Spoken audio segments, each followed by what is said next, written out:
김용민의 뉴스 브리핑.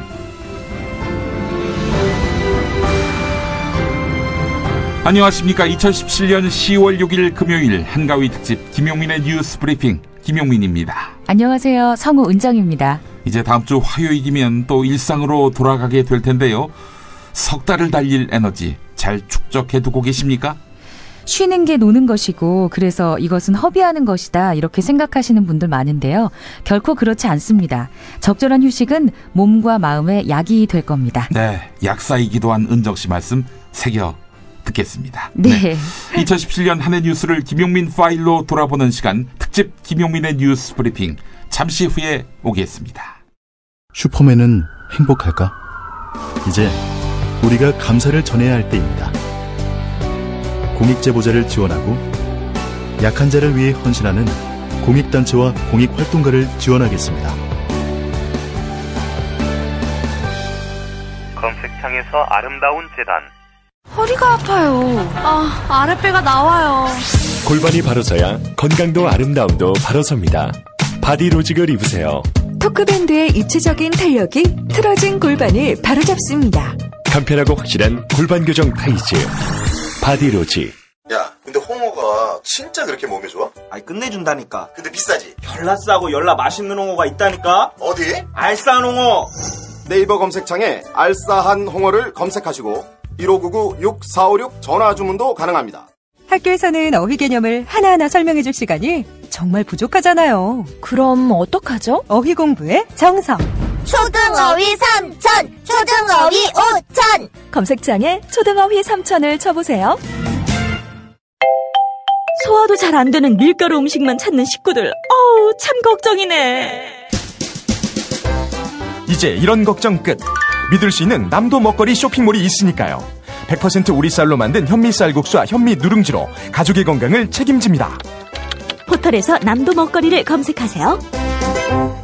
살다 보면 꽃 주문할 일이 생깁니다. 1566-0263. 네이버에서 검색된 사이트보다 최대 2만원 싸게 해드립니다. 좋은 사람과 플라워. 1566-0263. 잊지 마세요.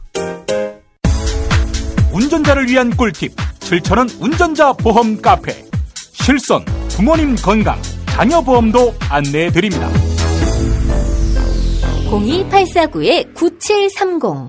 02849-9730. 반지, 벤지, 반지, 벤지. 오빠 나랑 무슨 게임 할 거예요? 벤지. 오빠는 마법사 업데이트.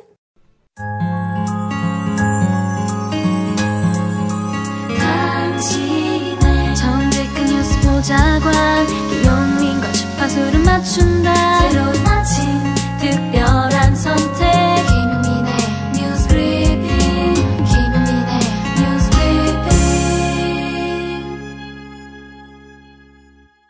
그 나라 민주주의 수준을 알려면 언론을 보라 이런 얘기들 많이 합니다. 사실 언론보다 우선 봐야 할 것이 언론을 대하는 정치인 즉 권력자의 태도입니다. 물론 반은 과장이라고 생각됩니다만 정부 여당을 견제하고 감시해야 할 제1야당 대표의 언론관은 여러모로 걱정됩니다.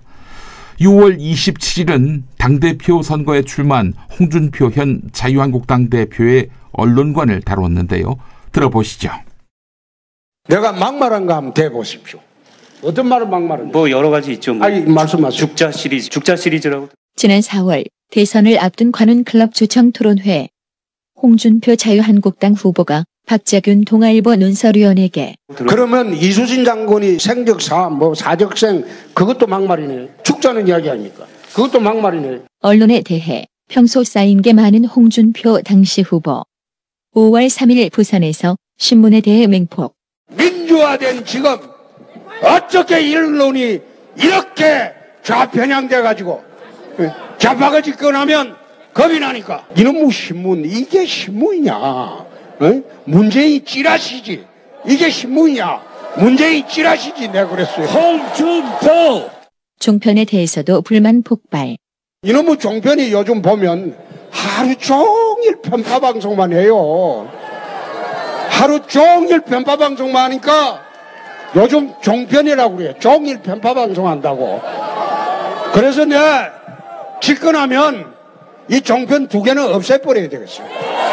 대통령! SBS에 대해서는 편성, 인사에까지 관여하겠다고 단언.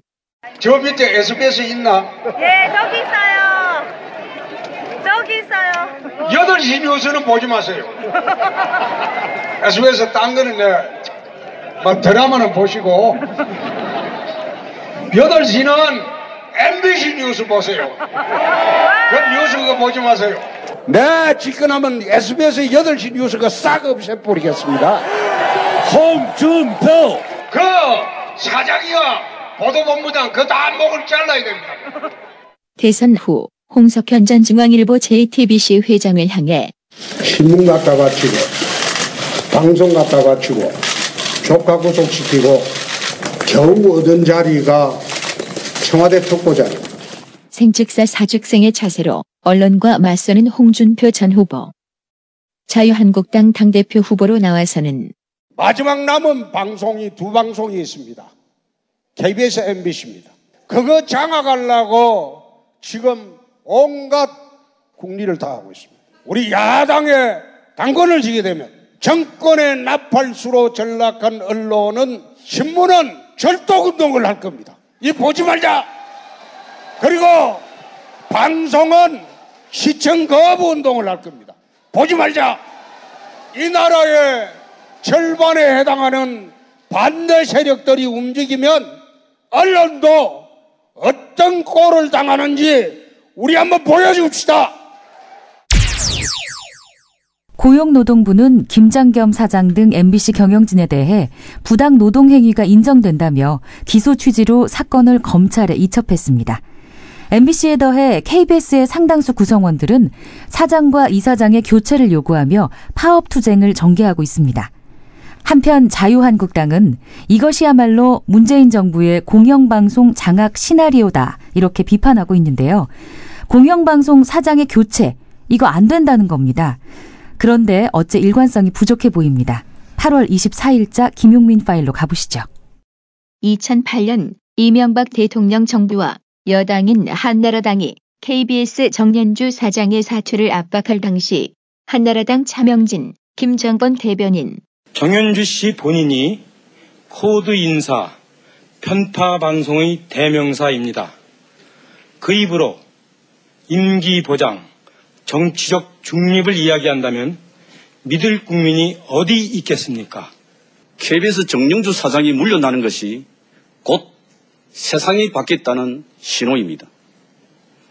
한치의 양보가 있어서도 안 됩니다. 대통령과 여당의 공영방송사장 사퇴 압박, 아무래도 정치적 부담이 있어 보이는데, 하지만 개의치 않았던 당시 정부 여당, 이명박 정권으로 교체됐는데 공영방송 사장 하나 교체 못한다며 답답함을 토로하는 홍준표 당시 원내대표. 참으로 이게 왜 정권을 교체했는지 답답하기 이를 데 없습니다. 결국 속내는 정권이 바뀌었으니 지난 정부에서 임명된 공영방송 사장은 그만두라는 취지. 한나라당 안상수 원내대표는 과거 정권 사람들은 물러나는 게 순리라고 거듭 강조했습니다. 뜻이 다른 사람과 같이 일을 하게 되면은 업무의 비효율성으로 국민에게 큰 피해를 주게 됩니다. 이명박 대통령이 정연주 사장에 대한 KBS 이사회 해임 제청안을 받아들여 정 사장을 해임했습니다. 공영성을 회복해 국민의 방송으로 거듭나기를 기대합니다. 이동관 대변인이 전했습니다. 9년 뒤 2017년 자유한국당은 MBC 김장겸 사장을 적극 엄호하는데 강효상 방송장압 저지투쟁위원장, 방송사 사장의 임기를 정권 입맛에 따라 좌지우지하는 것이 정상화라고 생각한다면 크나큰 착각이자 어불성설입니다. 홍준표 대표의 생각도 그러한데, 노조하고 정부 권력기관이 짜고 MBC 공영방송을 장악하려는 의도입니다.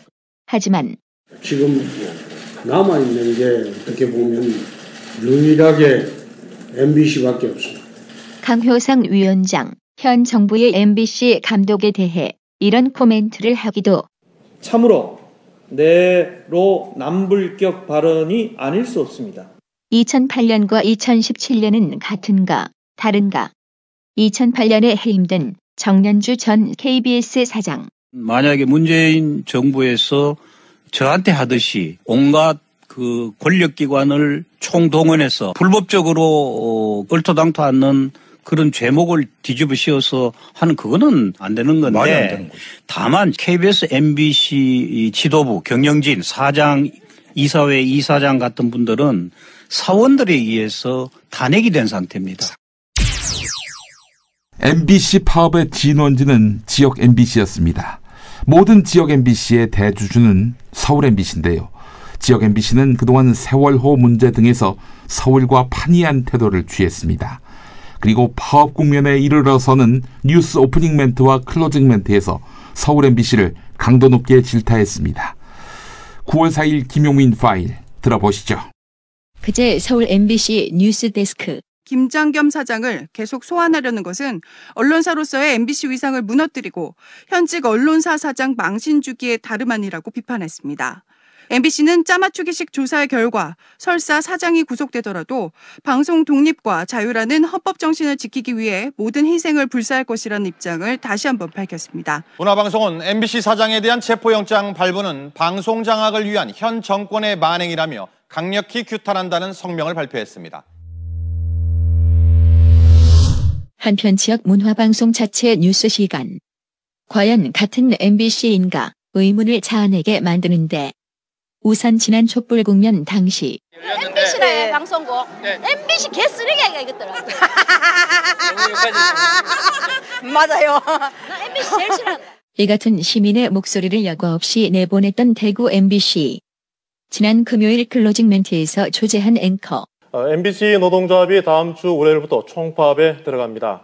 MBC가 더욱 건강하고 책임을 다하는 공영방송으로 다시 돌아올 것을 약속드립니다. 이번엔 MBC 강원 영동 클로징 멘트.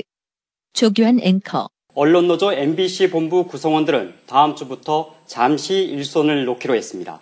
저 또한 여기에 동참하기 위해 당분간 이 자리를 비우게 됐습니다. 공영방송 MBC가 정상화되는 그날 다시 뵙겠습니다. 계속해서 어제 제주 MBC 윤상범 앵커. 지난 시간 우리는 공영방송의 권력에 대한 감시를 소홀히 하고 눈을 감으면서 국가기관이 인터넷에 댓글을 달고 국정농단이 벌어지는 현실을 목도하게 됐습니다. 언론인들이 그동안 가만히 있기만 한 것은 아니라는 변명보다는 늦었지만 공영방송을 제자리로 돌리기 위한 노력을 본격적으로 시작합니다. 광주 MBC는 영화 공범자들 상영 소식을 전하며 정권에 길들여진 MBC와 KBS 등 한국의 공영방송들이 어떻게 망가졌는지를 기록한 영화 공범자들이 광주에서 특별 상영회를 가졌습니다. 공범자들은 이명박 박근혜 정권이 방송을 어떻게 망쳤는지를 생생하게 보여주고 정권에 부역한 공범자들에게 책임을 묻는 영화입니다. 현재 20만이 클릭한 전주 MBC 김한광 앵커의 오프닝 멘트. 지역방송 전주 MBC는 그 역할을 다할 수 없었습니다. 이명박 박근혜 정권 근 10년 공영방송 장악은 집요하고도 무도했습니다. 저희들 안에서 저항하고 한순간도 싸움을 멈춘 적 없었지만 부족했습니다. 그래서 여러분 실망하고 또 화나 있는 것 잘 알고 있습니다. 그때가 언제일 줄 모르지만 공영방송이 바로 서고 MBC가 사랑받게 되고 지역방송 전주 MBC가 다시 제 역할을 할 수 있을 때 돌아와서 본분에 충실하겠습니다. 지금보다 더 매섭게 질책하시고 따갑게 비판하시더라도 절대 외면하지 마시고 끝까지 응원해 주시기를 감히 당부드립니다. 죄송합니다. 그리고 고맙습니다. MBC 대주주 방송문화진흥회 이사장은 고영주 변호사입니다. 고영주 변호사는 문재인 대통령을 공산주의자라고 했죠. 고영주 변호사, 그래서 지금 재판을 받고 있는데요. 고 변호사는 어떻게 문재인 대통령을 공산주의자라고 했는지 9월 1일 김용민 파일을 들어보겠습니다. 박근혜 대통령 당선 직후인 2013년 1월 고영주 변호사. 저는 문재인 후보도 이거는 공산주의자이고 이 사람이 대통령이 되면 우리나라는 적화되는 건 그야말로 시간 문제다라고 저는 확신을 하고 있었기 때문에 논란이 된 직후인 2015년 10월 MBC 대주주 방송문화진흥회 이사장 자격으로 국회에 나온 고 변호사. 새정치연합 전병헌 의원에게 추궁당하는데 그 문재인 대표에게도 공산주의자라고 말한 사실이 있죠? 공산주의자라고 말한 것이 아니고 확신하고 있다고 얘기를 했습니다. 그 말이 그 말 아니에요? 다르죠. 말장난하지 마시고요. 네. 제가 확신하고 있다는 거하고 그 사람을 공산주의자라고 규정하는 거하고는 다르죠. 사실로서 말한 것이라고 하면 죄가 될 수 있지만 의견을 밝힌 것이라고 하면 죄가 될 수 없어서 이렇게 말한 듯 법률과는 달라도 뭔가 다른 듯 실제 어제 재판정을 나와서도 달라붙는 기자들에게 답변을 강요하지 말라며 이렇게 하면은 이 강요죄 되는 거 알죠? 억지로 강요하는 게 강요죄예요. 자, 2013년으로 돌아가서 고영주 변호사의 주장은 과연 팩트에 기반한 것인지 알아보자. 그 불임 사건의 문재인 후보도 변호사였습니다. 문재인 대통령이 대표적 간첩 조작 사건인 불임 사건의 변호사였나. 피해자인 고우석 씨가 2015년 CBS 라디오에 나와서 문재인 변호사님이 언론 변호사 개업을 하는 게 82년 중반입니다. 저희들 사건이 다 끝나고 난 뒤였기 때문에 사법연수원 시절이었겠죠. 피의자가 저한테 한 얘기가 있습니다. 지금은 우리가 검사님한테 조사를 받고 있지만 곧 공산주의 사회가 될 겁니다. 그러면 우리가 검사님을 심판하게 될 것입니다. 그렇게 했었어요. 또 하나, 불임 사건 피의자가 고영주 검사에게 이런 말을 했나. 피해자인 고우석 씨의 답. 처음에는 자기가 누구에게 들었는지는 모르겠지만 불임 사건 조사 과정에서 그런 얘기를 들었다. 그런데 이제 그 이후에 이 영화가 화제가 되면서 저희 이제 그 관련자들의 정황이 쭉 알려지면서 이상록 씨가 사망했다는 얘기를 이 사람이 들었어요. 그러고 나서는 이상록이라는 특정을 하는 거예요. 이상록 최병국 검사가 전부 조사를 했어요. 최병국 씨가 그런 얘기를 한다면 그래도 개연성이 뭐 몇 프로라도 있지만 고영주 씨가 그 사람은 법정에서 말고는 이상록 씨를 개인적으로 만날 일이 없었어요. 전혀. 고영주 씨가 그렇게 얘기하는 건 새빨간 거짓말이에요. 불임 사건은 영화로도 만들어졌는데 바로 변호인 당시 송우석 변호사가 거짓 증언을 하는 고문 경찰에게 했던 호통. 진실을 얘기하라. 그게 진짜 애국이야. MB정부 당시 청와대가 공영방송사의 보도와 방송 내용에 관여했다. 이런 증언은 공영방송 종사자들마다 하는 이야기입니다. 자, 그런데 MB정부 청와대에 있었던 이동관 전 홍보수석은 강하게 부인하고 있습니다. 언제 우리가 언론 장악을 했느냐 이런 얘기인데요. 공영방송 종사자들이 이동관 전 수석을 모략하고 있는 것일까? 9월 20일 김용민 파일에서 진실을 찾아보시죠. 김용민 파일. 박성재 MBC 해직 기자. 어제 김용민의 뉴스브리핑과의 인터뷰.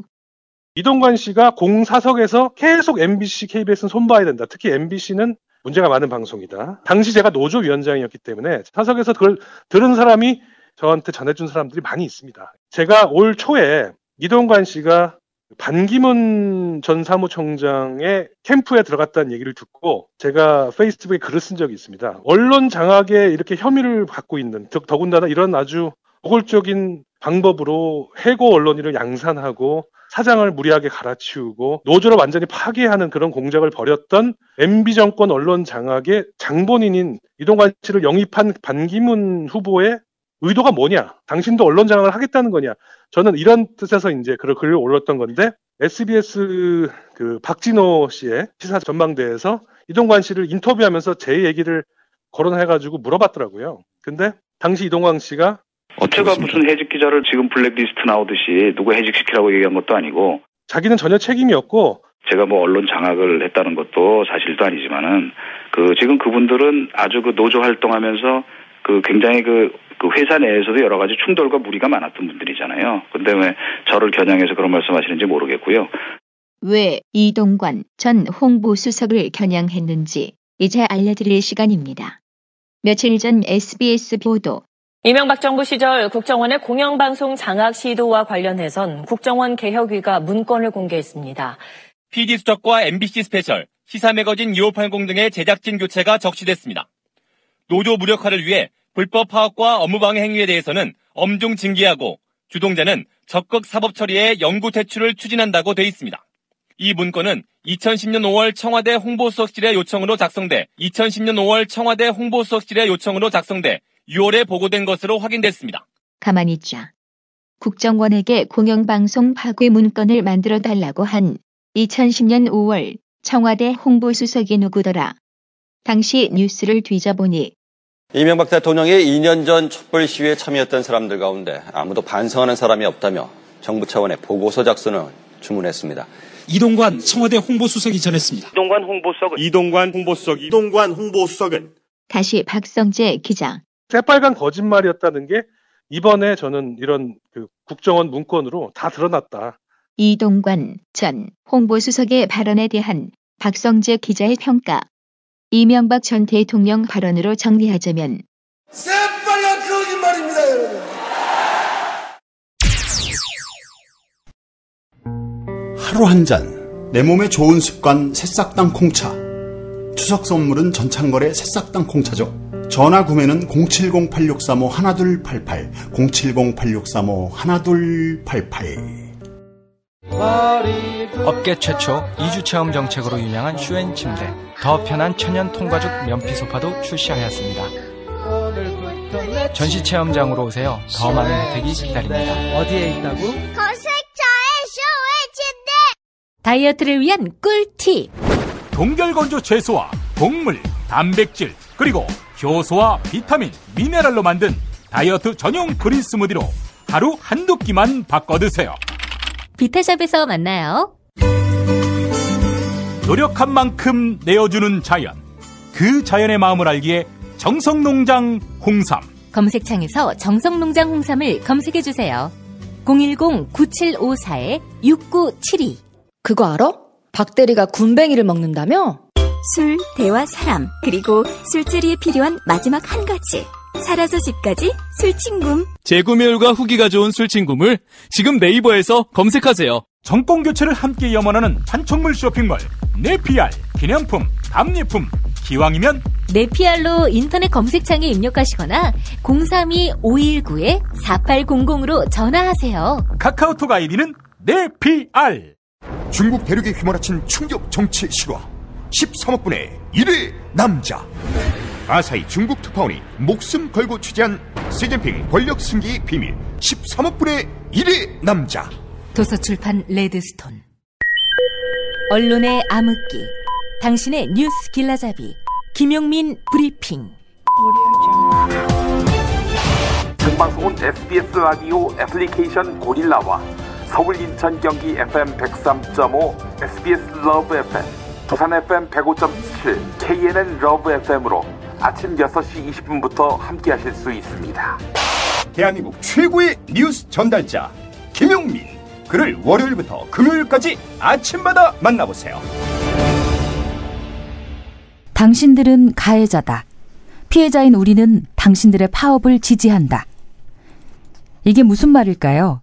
세월호 가족협의회 유경근 집행위원장이 방송사 파업 현장에 나타나서 했던 말입니다. 들어보시면 압니다. 9월 11일자 김용민 파일입니다. 지난주 금요일 서울 광화문 광장 KBS와 MBC 사장 퇴진을 위한 집회 현장에서 마이크를 잡은 유경근 세월호 가족협의회 집행위원장. 여러분들의 파업을 적극 지지합니다. 세월호가 침몰한 그날 정말 다행스럽습니다. 전원이 다 구조됐다는 소식, 이 소식 전해드립니다. 정부의 길을 사실 확인도 없이 있는 그대로 받아쓰고 저녁 뉴스에 사망보험금을 이야기하고. 당시 MBC 보도. 사고 선박은 인명사고가 나면 1인당 3억 5천만 원을 받을 수 있는 1억 달러 한도의 선박보험에 가입돼 있다며 선박공제가 들어있고요. 선원공제, 그다음 선주배상 책임 공제보험에 가입되고 있습니다. 참사 하루 뒤 KBS 팽목강 생방송 도중 단 한 명이라도 더 구하기 위한 긴박한 사투가 계속되고 있습니다. 짙은 어둠 속에서도 군과 해경은 조명탄과 서치라이트를 밝히고 야간 수색 작업을 벌였습니다. 거짓말하지 마. 해경은 해경특공대와 잠수부 등을 침몰선 내부로 투입. 거짓말하지 마라고. 에어포켓 존재한다는 이야기 언론에서 하도 떠벌려서 쏘았습니다. 해경이 이야기할 때 어느 누가 그 에어포켓 거짓말이라고 이야기한 사람 누가 있습니까? 대형 여객선은 많은 객실 등 격리 공간이 많기 때문에 일부 공간엔 공기가 남아있을 가능성도 있습니다. 이른바 에어포켓입니다. 생존구역인 에어포켓이 유지되고 있는지 관심이 커지고 있습니다. 현재까지는 선체 안에 여전히 있을 가능성이 큰 것으로 분석됩니다. SBS도 여기에 일조했는데 당시 전문가 대담. 이제 에어포켓이라고 하는 그런 공기가 있는 그 공간이 있는 격실에 이제 생존자들이 있다면은 거기서 생존자들이 뭐 구명조끼만 잘 착용해도 상당히 그 도움이 됩니다. 해경청장이 유가족들 하던 난리치니 그 쇼라도 하라고 지시해서 그렇게 한 거 아닙니까? 거기에 사람 없었습니다. 그런데 여러분들은 그 장면을 영상을 내보내면서 마치 해경이 목숨 걸고 구조하는 것처럼 보여주지 않았습니다. 세월호 특별조사위원회를 무력화하는 데 일조했던 공영방송들. 세월호 특조위는 기울어진 운동장이었으며 전리품 잔치를 하는 곳이었다.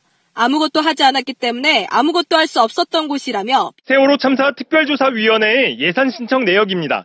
1인당 1,200만 원씩으로 정해진 명절 휴가비나 연가보상비 외에 맞춤형 복지비용의 1인당 연간 70만 원, 직원들의 생일기념경비 655만 원. 백목항에서 나를 2번 죽인 건 여러분들의 사장이 아니고 여러분들이었습니다. 그럼에도 불구하고 외유경근 위원장은 KBS MBC 사장 퇴진을 지지한다는 것일까? 여러분들이 쾌적한 환경에서 편하게 근무하라는 게 아니라 바로 내가 또다시 죽고 싶지 않아서 내가 언론 때문에 또 다른 고통을 받고 싶지 않아서입니다. 연휴가 끝나면 MB정부가 비판 세력을 어떻게 제압해 왔는지 정치 공작에 대한 수사가 본격화될 전망입니다. 그래서 현재 모든 책임을 뒤집어쓰고 있는 원세훈 전 국정원장의 입이 주목되는데요. 그가 윗선이 있었다 이렇게 말하는 순간 상황은 급반전될 흐름입니다.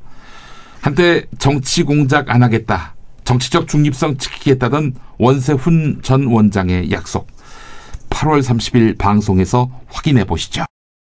공직 후보자인 본인은 양심에 따라 숨김과 보탬이 없이 사실 그대로를 말할 것을 맹세합니다. 2009년 2월 10일 공직 후보자 원세훈. 오늘 국정원 대선 개입 재판에서 판결을 받게 되는 원세훈 전 국정원장. 2009년 2월만 해도 국정원장 후보자로서 인사청문회에서 정치적 중립을 확약했는데 이러한 여러 가지 일들을 수행함에 있어 엄정하게 정치 중립을 지키는 균형적인 입장에서 원장의 직분에 충실할 것이며 정보의 생명이 진실성과 비편향성이 있다는 점을 되새기겠습니다. 이 과정에서 정몽준 당시 한나라당 의원과의 일문일답. 정치에 개입하는 건 금지되어 있고 또 쉽게 말해서 정치 사찰은 하면 안 되는 건데, 그럼 국정원은 국가안전보장에 최종적인 책임을 지는 기구로서 그 둘 사이에 그 어려운 균형을 어떻게 유지할 수 있다고 생각하세요? 네, 그 정말 그 어려운 문제입니다. 왜냐하면은 우리나라의 체제 전복 세력이나 이런 데서 그 정치가 침투 대상이 되기 때문에 어떻게 보면은 우리가 안 할 수는 없습니다. 이게 정치 정보 수집을 하겠다는 말인지 아닌지 캐묻는 원혜영 당시 민주당 의원. 그러면 내정자께서는 앞으로 정치 정보를 수집하겠다는 말씀이십니까? 아니, 그걸 필요하다는 말씀을 드린 겁니다. 그러니까 정치 정보 수집이 필요하다. 예. 하겠다. 아니, 하겠다는 것보다 필요하다는 말씀 드린 겁니다. 필요하지만 실행한다는 말은 아니었다는 지루한 공방. 그러니까 정치권 내 체제 전복 세력의 침투 시도 내지는 침투 현황을 따지기 위해서 정치 정보를 수집하지 않을 수 없다. 이게 분명히 명문화된 속표겠는데. 그런 필요하다는 말씀 드린 겁니다. 정치 정보를 수집하겠다. 정치 정보를 수집하겠다 이제 이렇게 말씀은 아니고요. 아니 여기 그러니까 저희가 정확히 속표에 써져 있는 글을 보고 제가 결국 속기록을 들여다보는데 실제로 정치 정보 수집이 불가피하다는 발언이 있었으니. 어떻게 보면은 우리가 안 할 수는 없습니다. 정치의 정보를 안 할 수 없지만은. 결국 이렇게 정리. 정치에 개입하겠다 그런 뜻이 아니다. 절대 이거는 그런 말씀을 강조하느라고 드린 말씀입니다. 하지만 원세훈 원장. 정치정보 수집을 넘어 대선에 개입했다는 혐의로 재판받기까지 하는데 국정원이 지난 이명박 정부 때 인터넷 댓글을 다는 민간인 팀을 30개까지 운영한 것으로 확인했습니다. 여당 지도부는 국정원 댓글 공작과 관련해 원세훈 전 국정원장은 나치 선동과 베벨스에 빗댔습니다. 정치 정보를 수집하지는 않지만 정치에 개입하겠다는 말씀이었나. 국가정보원이 충성해야 할 대상은 국가나 국민이지 대통령이 돼서는 안 됩니다. 하지만 대통령 직속의 국가기관이라는 태생적인 한계 때문일까요? 국가정보원은 권력자를 쫓아가다가 지난 9년 괴물이 되고 말았습니다. 천연덕스러운 거짓말 그리고 대국민 기만 만나보시죠. 8월 31일자 김용민 파일입니다. 파면 구속 상태인 박근혜 전 대통령이 재임 시절에 했던 말. 저는 지난 대선에서 국정원으로부터 어떤 도움도 받지 않았고 선거에 활용한 적도 없습니다. 국정원도 대선 개입 의혹에 대해 강하게 부인. 댓글 작성 혐의로 수사를 받던 직원 김하영 씨. 너무 억울합니다. 저는 문재인 후보님에 대한 비난 댓글을 달지 않았습니다. 지금까지 정치적 중립을 지켜온 저와 국정원을 왜 이렇게까지 선거에 개입시키려는지 너무도 실망스럽습니다. 그러나 국정원의 댓글 공작에 있었던 오늘의 유머 사이트 운영자는 이른바 수목행건을 쥐고 있었으니 운영자의 변호인. 들킨 다음에 국정원 직원들 싹 다 지우고 막 그걸 증거인멸하는 과정들을 거쳤는데 오늘의 유머 운영자는 그날까지 백업본을 가지고 있었어요. 그 백업본에는 뭐 문재인 후보고 박근혜 후보 그런 댓글이나 게시글도 있었다는 거죠. 그럼요. 이렇게 국가기관, 국정원이 나서서 이걸 장난질을 친다. 이렇게 여론조작을 한다. 이건 사실 상상을 못했죠. 당시 여당인 자유한국당의 김진태 의원은 댓글 공작은 해도 된다고 강변. 종북 좌파가 다시 정권을 잡으려고 하는 거를 막는 게 국정원의 임무예요. 그게 선거법 위반으로 지금 이래 처벌받을 일이 아니란 말입니다. 댓글 공작 사건 당시 국정원장 원세훈 씨.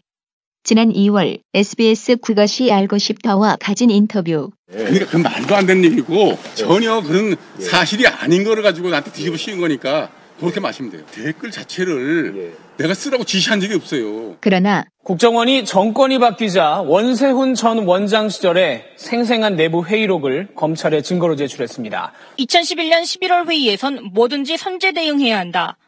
온라인에서 우리 직원들이 나서 계속 대처해야 한다. 대북 심리전도 중요하지만 우리 국민에 대한 심리전이 중요하다며 SNS 활동을 독려하는 말도 있었습니다. 거짓말이 드러난 원세훈 원장. 한겨레 신문은 오늘자에서 박근혜 대통령 당선에 정당성이 상실됐다고 강조. 지난 대선 당시로 돌아가 보면 대선 후보들의 마지막 토론에서도 당시 박근혜 후보의 말 중에는 묘한 부분이 하나 있었습니다. 여직원이 댓글을 달았느냐 하나 어떤 증거가 없다고 나왔지만 발언을 한 시각은 수사 결과가 나오지 않은 때였습니다. 그런데 토론회가 끝난 후 밤 11시 경찰은 갑작스럽게 이례적인 중간 수사 결과 발표를 진행합니다. 대선 후보에 대한 비방, 지지 게시글이나 댓글을 김 씨가 게재한 사실은 발견되지 않았다는 겁니다. 비난성 게시글이나 댓글을 달지 않았다. 그러나 기자들이 수사 결과가 설익었다고 지적하자. 그러니까 완전히 종결돼서 결과는 발표한 자리가 아니고 선거 개입하려고 하시는 거 아니에요? 완벽하지도 않은데. 저는 지난 대선에서 국정원으로부터 어떤 도움도 받지 않았고 국정원 도움은 안 받았지만 경찰 도움은 받았다는 말씀. 이명박 전 대통령에 대한 수사 어디로까지 확산될지 주목되는데요. 혹시 BBK 사건마저 도마 위에 오를지 주목됩니다. BBK 주가 조작 사건. 지금도 찜찜한 이유는 경쟁자였던 박근혜 전 대통령 측도 제기했던 문제이기 때문입니다. 이명박 전 대통령이 BBK 주가 조작 사건에 연루됐다. 네, 박 전 대통령은 물론 그 측근들도 주장했던 바입니다. 3월 29일 김용민 파일 만나보시죠. 김용민 파일. 출수된 BBK 주가 조작 의혹.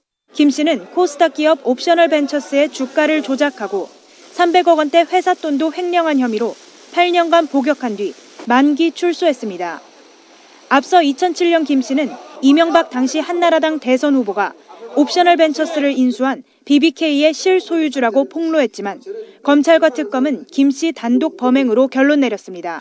김경준 외에도 BBK 의혹 제기로 감옥에 다녀온 사람. 정봉주 전 의원. 채널A의 진행자가 던진 질문. 자, 감옥 가신 게 BBK 때문인데 당시 비슷한 발언을 했어요. 박근혜 지금 현 대통령도. 근데 우리 정봉주 전 의원만 어떻게 보면 감옥에 갔다 그래가지고 이런. 실제로 어땠나? 2007년 봄. 박근혜 당시 한나라당 경선 후보 쪽 최경환 의원. 이명박 전 시장은 BBK가 자신과는 관련이 없는 회사라고 계속해서 주장을 해왔습니다. 근데 이번 이 보도에 따르면은 사실상 공동대표라는 그런 게 정관에서 밝혀지게 된 것입니다. 이 정관은 공정까지 받아서 금융감독원에 제출했던 그런 정관이라고 이 보도에 따르면은 그렇게 되어 있습니다. 따라서 이것은 명확히 밝혀주셔야 된다.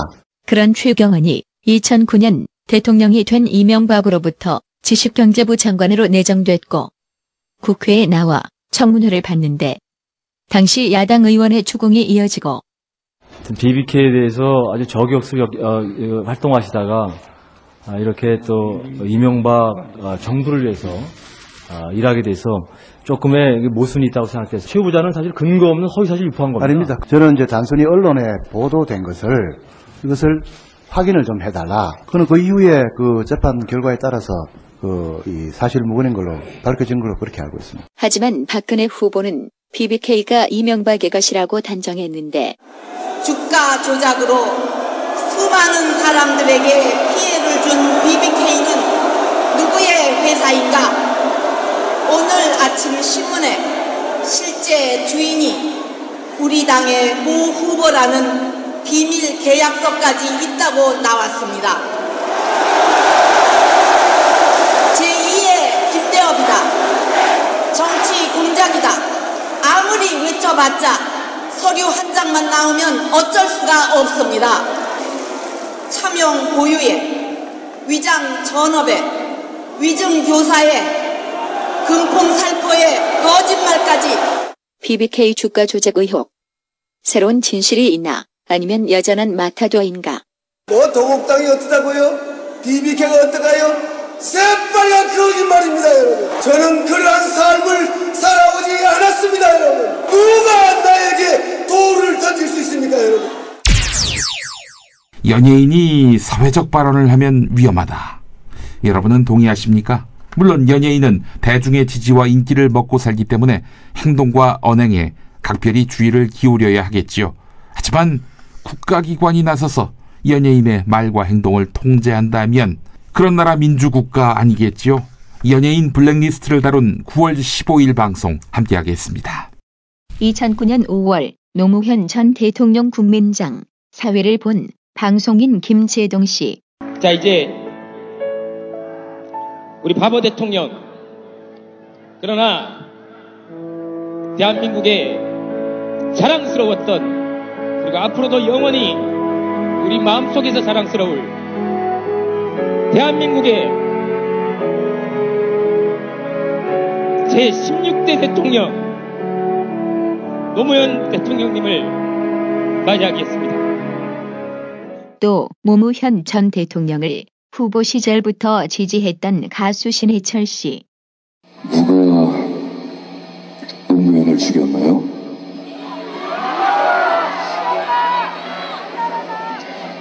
이명박이요? 한나라당이요? 조선일보요?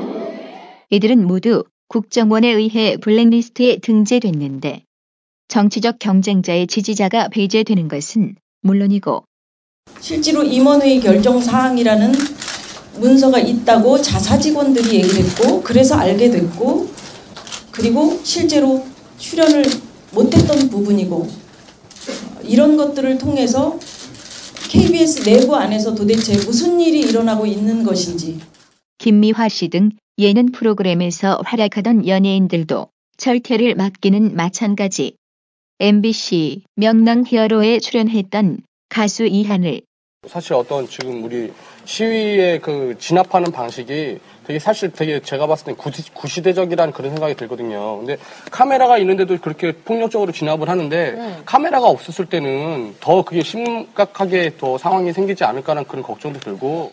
방송인 김구라와 박미선은 비폭력 촛불 집회를 응원한 정도인데 블랙리스트에 그 이름이 올라버렸으니 지금 이렇게 시위하는 모습이 그 당시 80년대 90년대 학교를 다녔던 우리 세대 봤을 때는 정말 유토피아에서 꿈꾸는 그런 모습이었어요. 옛날에는 진짜 막 무조건 이거 화염병에 체류탄에 무슨 막 모이기만 하면 그랬잖아요. 그러니까 모이기만 하면 그랬다고 막 벽돌 깨고 막 한양대 대학교 얘기했어요. 제 친구들은 정말 많이 연행도 돼갖고 많이 맞는 것도 봤고 근데 요새는 보면 가족끼리 나와서 촛불 들고 본인의 소신을. 그렇다면 황현희 씨는 어째서 왜? 그렇습니다. 저희 남성들은 여성들을 배려하며 살아왔습니다. 심지어는 식당에서도 그녀들을 모두 맞춰줬습니다. 예, 우리는 음식점에서 밥을 먹는 여성에게 당당히 이렇게 밝히는 바입니다. 니들끼리는 쫄면 먹고 나만 나면 파스타냐! 파스타냐! 까르보나라 웬 말이냐! 혹시 운동권을 흉내내서 탄핵 때문에 뭐 이야기를 전달을 하려고 해도 길을 막고 듣질 않아요. 패족 수준으로 쪼그라든 한국 보수. 회생의 길은 과연 있을까? 변화된 정치 환경. 갈 길 잃은 보수에게 새로운 희망을 제시한다. 애국 보수의 화려한 부활과 집권을 위한 본격 가이드. 김용민의 신간. 보수를 지켜라. 진중권도 투표하는 보수 정당. 광주에서도 일당이 될 수 있는 보수 정당. 젊은이들의 입당이 줄을 잇는 보수 정당. 언제까지 민주당 정의당을 부러워만 할 것인가? 부러우면 진다니까? 자유한국당 당원 김용민이 쓴 보수를 지켜라. 이김에서 나왔습니다. 한가위 연휴 기간 특집으로 꾸민 김용민의 뉴스 브리핑 이렇게 해서 마무리해야 할 것 같습니다. 저희는 다음 주 월요일 아침 6시 20분 평소의 모습으로 돌아오겠습니다. 성우은정 씨 오늘 고생 많으셨습니다. 네, 감사합니다. 저희는 다음 주에 뵙겠습니다. 고맙습니다.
솔잎되리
여러분과 함께한 시간 어떠셨어요? 다음 시간에도 보다 바르고 알차며 즐거운 정보로 여러분을 찾아가겠습니다. 팟캐스트 포털 팟빵에서 다운로드하기, 구독하기, 별점 주기, 댓글 달기로 응원해주세요. 잊지 마세요. 다운로드하기, 구독하기, 별점 주기, 댓글 달기.